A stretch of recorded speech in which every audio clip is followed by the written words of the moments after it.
Assalamu alaikum wa rahmatullahi wa barakatuh. Bannaye tuli bana Uganda, tuli waneeno ku sakani empya bagiyita salaski. Batusibira waneeno okuva ku twava ku sakani ne batuzunza. Tuli myezi 6. Tugenda weza wane myezi 8. Bannaye tusaba obuyambi. Embase tuli bangi n'abalala tebasobodde kuyimuka. Bali eyo wansi beebasamu bamenyeka amagulu. Embeera bwetyo obweri Uganda abo bali wali bwerogonga era nga bano embeera yaabwe si nnungi. Bamaze ebbanga video eno emaze ebbanga ng'etambulira ddala era nga waliwo omuntu omu ebyatuconnectings n'abanga abamutogerako nabo era ne bategeeza nti embeera ekituufu mwe bali eyongera ddala okumalamu amaanyi because baasibirwa awo era n'essimu nategeezeddwako nti ebaweebwa buweebwa omu ku babakuuma awo waliwo omuzira kisa kuba bakuuma yagezaako kubanga agibawo obaolyawo basobola communicatinga naddala n'abantu abayinza okubanga bayamba era nga kati bawanjagira ddala embassy ya Uganda ate obaolyawo basobola okubanga ne bekikwatako basobola okubanga basobola okubanga baviira awo wennyini we basinzidde ne bakakasa nti ekyamazima obulamu bwabwe buli matiga era mbu n'abamu ku bannaabwe batuuka mu kiseera eky'omwezi naye nga bano tebakyasobolera kubaako kye bakolawo nga omanye ensonga z'obuyonjo abamu batuuka n'amaaso ne gaziba era mbu n'abala entaano tebakyasobola ddala kutambula olw'ensonga bamaze ebbanga ddene tebatambula kati bakeera kutuula awo ne bafuna ebyokulya olumu tebijja nga bwe birina kujja nga omanyi era mbeera tuyinza ogamba bali mu mbeera kumpi ya busibe naye nga embeera bambi mwe bali bannyinaffe abo yeeyongera ddala okuba nga ekwasiza ddala ennaku era nga awo wennyini nja kusaba video gimpereka like kikulu nnyo ate obaolyawo twongera okuba nga tutambulira ddala mu information ene saana Embassy bannaye mwami Yasiini situkojjeko waneeno ebintu mwabirekera baba gundi Abaana abamu kampani zaggalawo tebalina buyambi.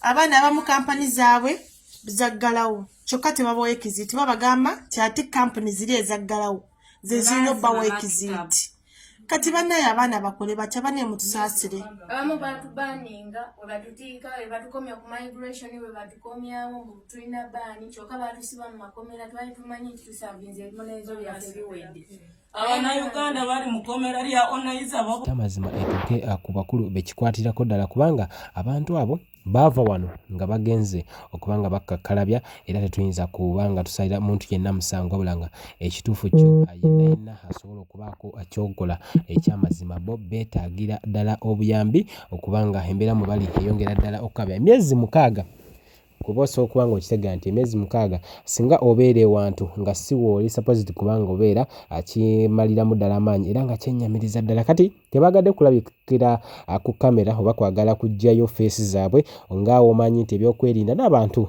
bayinza okubalaba obaolyawo ne baggwamu amaanyi ate obaolyawo n'abantu bayamba ate ng'abaana abo abasinga olw'omukyala omu ku abo twayogeddeko naye n'akakasa nti ekyamazima alina wano abaana basatu beyaleka wano ali myaka nga yagambye 31 yabaleka wano abaana be bambi tamanyi kye baliko tayagala nakwogera nabo mu kaseera okusinziira nti mu mbeera mwali ye yali omukono gwabwe ogw'ekyuma nga omanyi abannyinaffe abo bonna abali omusobola okubanga boolyawo atongera ddala okuba nga tubasabira Mukama Katonda asobole okuba nga embeera yaabwe agiteekateeka naye nga nja kusaba ate twongere ddala omulango okuba nti abannyinaffe bagende basobole okubanga obaolyawo bayambibwa mu mbeera gye balimu bwe kyakisoboka ate obaolyawo abasinga basaba kati essaawa eno kukomezebwawo waka tebakyagala byakukola baagala kuddiza waka ate bapangire wano obulamu basobole okubanga obaolyawo babuteeka ku next level kati kankukabata ensonga eno naye ayina engeri gyagirabyemu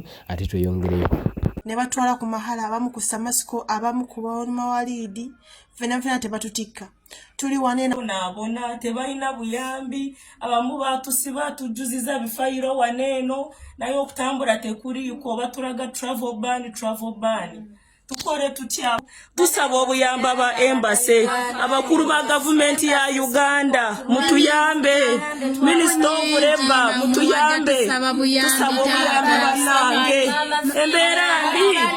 embeera mbi tebatuwa pads tebatuwa sabuni tugenda mu period tuli bakyala bannaye twetaaga obuyambi bajja be bagende naku 2 naku 3 naye ffe ab'emyezi 6-7 tetutambula bannaye mutuwa obuyambi mutuyambe embeera A'udhu billahi minash shaitani rajim. Bismillahir rahmanir rahim. Alhamdulillah rabbil alamin. Ze ajimiti omusomi w'ekitabo era omusomi w'edduwa. Nkosa kyoto kino, ekyoto kino kiba kitagombolola. Lwaliro ku kyoto kuno kunyambira abantu bange. Buli muntu yenna alina ekizibu kye, ojja ku kyoto kino n'osula akabani n'enkusabira. Buli alina ekizibu naddala mu abali e Bulaaya n'ompereza amanya.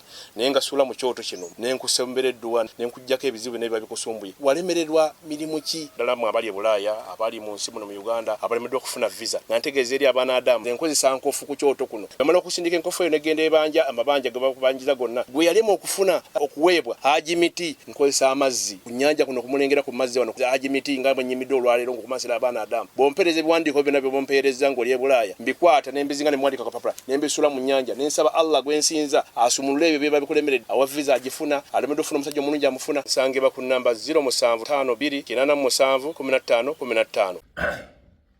Bintu bya nnaku nga mubiwulira mubiwulidde bannayuganda basaba buyambi gavumenti n'abantu bali mu gavumenti bali ku embassy obubaka buno tubutuusiza gye muli bannayuganda bakwatibwa abakazi bonna obalaba bandi badde ono nga bayamba ensi yaabwe naye baliyo bali mu kubonaabona basibwa balina abaana tebakkirizibwa kudda ku nsi yaabwe naye nga lwaki tebadda ku nsi yaabwe nga tulina obukulembeze obutufuga.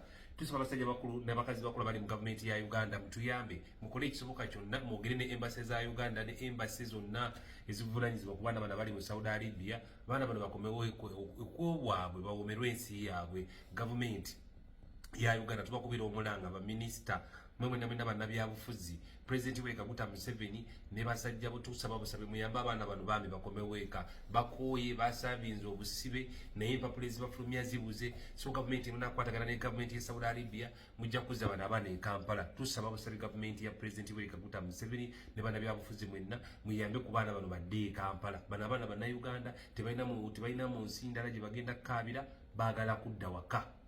Muyamba abaana bano badde eka aba embassy mukole ekisoboka kyonna abaana bakomeweka abaana bakuwala bannakazadde b'eggwanga lino bayambe ku ggwanga lyabwe okulaakulana nga bali waka waabwe obubaka tubatuusizza obubaka tububaleetedde bo.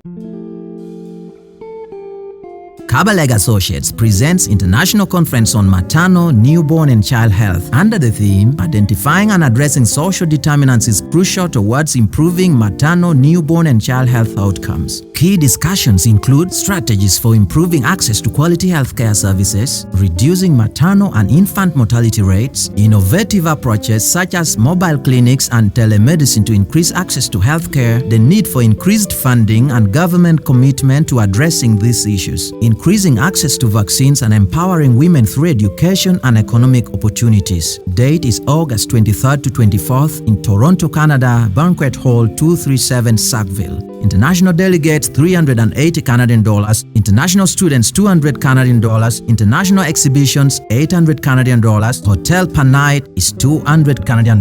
Contact us on +1437 216 8893 or +256 752 223 237. Email us at kabalegassociates@gmail.com. You can also visit our website on www.kabalegassociates.com.